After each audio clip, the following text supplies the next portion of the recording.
moje poreklo, moja ljubav prema gradu, moja ljubav prema klubu, to malo znanja, to malo umeća, a znam koliko znam i koliko ne znam, tačno znam šta ću moći, šta neću moći, probat ću dakle da to stavim u službu što boljih rezultata ovde.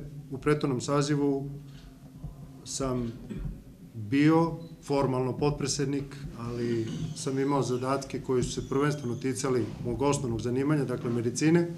Sad bih stvarno voleo da proširim malo to polje i na funkcionisanje, na svakodnevnu organizaciju i funkcionisanje kluba, pa vidjet ćemo koliko ću u tome uspeti. To su normalni procesi, situacije se menjaju, jasno je potpuno da, mislim, ovde nismo pomenuli kao da živimo na drugoj planeti.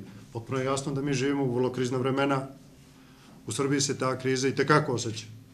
U našoj ligi nema ni jednog jedinog kluba da, mislim, sad uopšte neću pominjem ove što duguju po 40-50 miliona evra. Dakle, svako ima svoju muku.